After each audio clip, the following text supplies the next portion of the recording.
Good morning guys. तो आज है अंडमान में हमारा दूसरा दिन और हम अपने दिन की शुरुआत कर रहे हैं इस ब्यूटीफुल से सनराइज के साथ। इस वक्त है हम कॉर्बियंस व्यू पॉइंट पे, जो कि एयरपोर्ट से करीब 4 किलोमीटर दूर है। और अगर आप भी इतने खूबसूरत से सनराइज को अपनी आंखों से देखना चाहते हो तो आपको मॉर्निंग में इस व्यू पॉइंट पे ज़रूर आना चाहिए।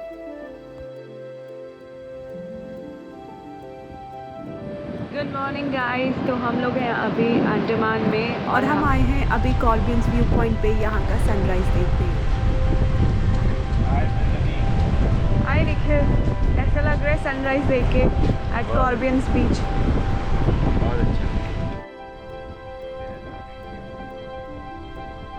तो कॉर्बियंस व्यू पॉइंट पे ब्यूटीफुल सनराइज देखने के बाद अब हम जा रहे हैं यहाँ से 1 किलोमीटर दूर इस फ्लैग पॉइंट को देखने के लिए।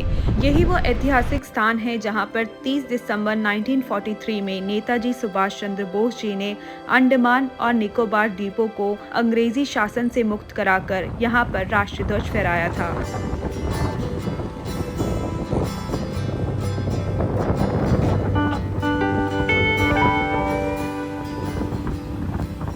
तो अभी हम लोग जिस पॉइंट पे खड़े हुए हैं, यहाँ पे भारत में सबसे पहले हमारा राष्ट्रीय ध्वज फहराया गया था और यही वो पॉइंट है जहाँ पे नेताजी सुभाष चंद्र बोस जी ने हमारा झंडा लहराया था।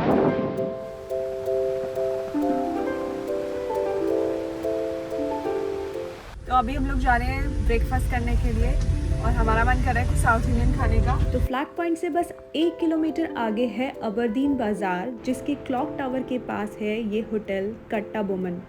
पोर्ट ब्लेयर की मार्केट 8 बजे के बाद ही खुलती है, इसलिए बहुत कम ही होटल हैं जहां पे आप सुबह अर्ली मॉर्निंग ब्रेकफास्ट कर पाओ। उन्हीं में से एक है ये होटल जहां पे हम सुबह के 7 बजे ब्रेकफास्ट करने के लिए आए थे। सबसे अच्छी बात थी कि यहाँ पे साफ़ सफाई का बहुत ध्यान रखा गया था और यहाँ पे खाने में इस्तेमाल होने वाली सारी चीज़ें ब्रांडेड थी।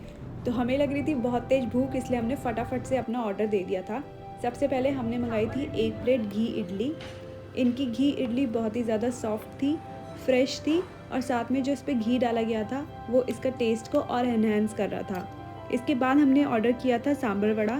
इनका सांभर वड़ा अच्छा लगा मुझे, लेकिन मुझे इडली ज़्यादा अच्छी लगी। फिर लास्ट में और भूख लगी तो मैंने ऑर्डर किया एक पोंगल, जो मैंने पहली बार खाया था। ये खिचड़ी के जैसा था। लास्ट में हमने पी इनकी चाय। आपके सारे विमेन स्टाफ है क्या? सारा विमेन स्टाफ है क्या? तो हम लोगों ने यहाँ पे खाया है खाना कट्टा बोमन। हाँ, कट्टा बोमन साउथ इंडियन रेस्टोरेंट। और यहाँ का खाना बहुत अच्छा था और सारी लेडीज़ ही हैं जो कुक कर रही थी और बहुत ही नीट एंड क्लीन था। अभी कुछ 8 बज रहे हैं लेकिन पूरी मार्केट अभी भी बंद है। कुछ दुकानें खुली हुई हैं। मोस्टली मुझे लगता है यहाँ पे लेट ही दुकानें खुलती हैं, शायद मार्केट खुलती है। बस 1-2 रेस्टोरेंट खुले हुए हैं, बाकी सब बंद है अभी। यहाँ सामने जो है अबरदीन क्लॉक टावर है, उसके बिल्कुल पास में ही है ये 50 मीटर पे। तो अब लोग यहाँ पे आके खा सकते हैं। इनकी घी इडली तो बहुत ही बढ़िया थी, मतलब घी जो था ना वो बहुत अच्छा था, अच्छी क्वालिटी का था।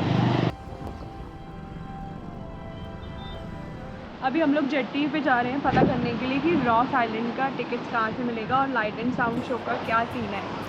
तो इस वक्त हूँ मैं अबरदीन जेट्टी के पास और यहीं पे बना हुआ है एक मरीना पार्क और उसी के पास ही मुझे दिखा ये चिल्ड्रंस ट्रैफिक पार्क, जो कि बहुत ही अमेजिंग कॉन्सेप्ट है बच्चों को ट्रैफिक रूल सिखाने का। तो यहाँ तो आज ऑफिस बंद है, इसलिए रॉस आइलैंड का टिकट हमें ऑनलाइन ही बुक करना पड़ेगा। और इसी जेट्टी के पास मरीना पार्क है और उस पार्क के अंदर एक मेमोरियल है जहाँ पे उन तमाम शहीदों के नाम लिखे गए हैं जिन्होंने इस देश को आज़ाद कराने के लिए अपने प्राणों का बलिदान कर दिया।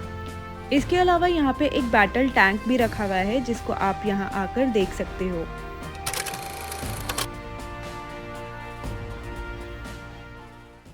तो मरीना पार्क से हम लोग सीधे आ गए थे अपने रूम पे और अब रेडी होकर निकलते हैं रॉस आइलैंड के लिए। हमने ऑनलाइन बुकिंग करा ली थी पर बारिश आ गई है, तो लेट्स सी। पल्लवी, तो सब बारिश ना हो वहाँ तक पहुँचने तक। हाँ यार, यहाँ तो मौसम भी अनप्रेडिक्टेबल। तो अंडमान में बारिश का कुछ भरोसा नहीं है, बारिश कभी भी आ जाती है और ऐसे में कभी कभी फेरी भी कैंसिल हो जाती है। अभी चलते हैं रॉस आइलैंड, अगर सब कुछ ढंग से हो गया तो रॉस आइलैंड पहुँच जाएंगे। तो यहाँ पे थोड़ी थोड़ी देर में बारिश हो रही है और हमको रॉस आइलैंड के लिए जाना था, तो इसलिए हम लोग यहाँ पे रास्ते में रुके हैं अम्ब्रेला ख़रीदने के लिए, क्योंकि हम अम्ब्रेला घर से लाए नहीं थे और यहाँ कभी भी बारिश हो जा रही है। तो हमें डर था कि हमारी फेरी मिस ना हो जाए, इसलिए हमने राजस्थानी ढाबे पे रुके और वहाँ से एक बिरयानी पैक करा ली थी और अपना लंच लेके हम लोग जेट्टी पे पहुँच गए। हम लोग जेट्टी पे आ चुके हैं और यहाँ से फेरी पकड़नी है हमें रॉस आइलैंड के लिए। जब हम यहाँ पे पहुँचते हैं तो हमें दिखता है कि यहाँ पे हम दोनों के अलावा कोई था ही नहीं। तो हमें पता चला यहाँ के लोकल से बात कर कि यहाँ की जो जेट्टी थी वो टूट गई है और इसी वजह से अब जितनी भी फेरी है वो जंगली घाट से ऑपरेट हो रही है।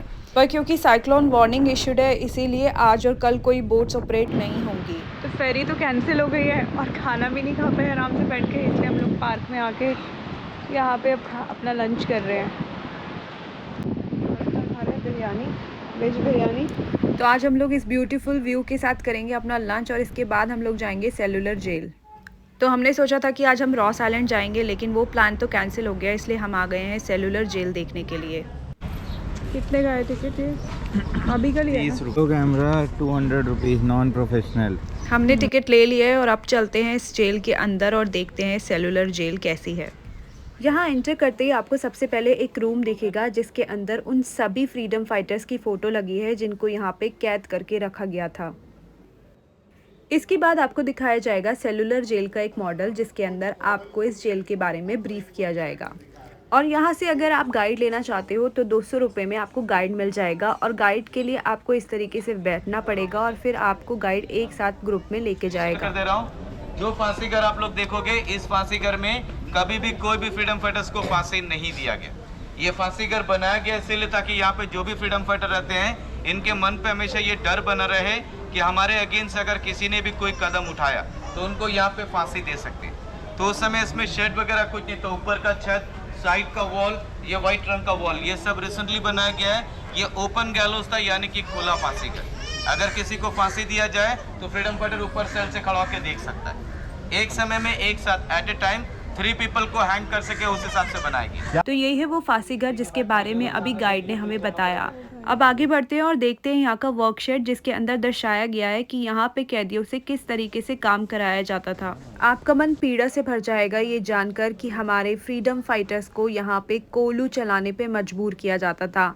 उनसे रोज 30 पाउंड नारियल का तेल निकलवाया जाता था और जब वो ऐसा नहीं कर पाते थे तो उन्हें बेरहमी से मारा जाता था।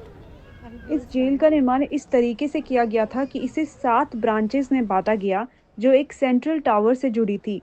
इस डिज़ाइन का मकसद था कि कैदियों को एक दूसरे से पूरी तरीके से अलग रखा जाए ताकि वो कभी भी एक दूसरे से ना मिल सके और ना ही किसी विद्रोह की बात कर सके।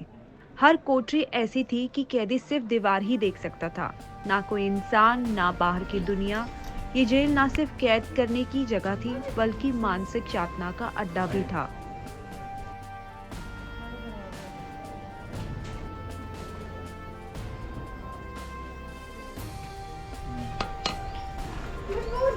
ये बंद करने के लिए अच्छा लॉक ऐसे करेंगे,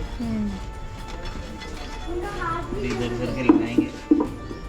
ये तो उस टाइम का होगा, इधर लगाया और इधर ऐसे। अब आगे बढ़ते हैं और आपको दिखाते हैं वो सेल जिसके अंदर वीर सावरकर जी को रखा गया था। तो यही है वो सेल जिसके अंदर वीर सावरकर जी को करीब 10 साल तक के लिए यहाँ पे कैद करके रखा गया।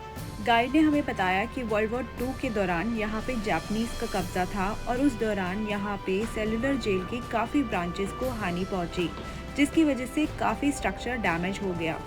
अब चलते हैं सेंट्रल टावर के टॉप फ्लोर पर जहाँ से दिखता है अंडमान का ये खूबसूरत सा नज़ारा। इस जेल और अंडमान के इतिहास को जानने के बाद जब मैं इस टॉप फ्लोर पे आई तो मुझे इस बात का एहसास हुआ कि ये जो खूबसूरत नज़ारा हम देख पा रहे हैं ये उन स्वतंत्रता सेनानियों की वजह से देख पा रहे हैं जिन्होंने अपने प्राणों का बलिदान दिया। अगर आज हमारा देश स्वतंत्र नहीं होता तो ये खूबसूरत दिखने वाला नज़ारा बेहद खौफनाक होता।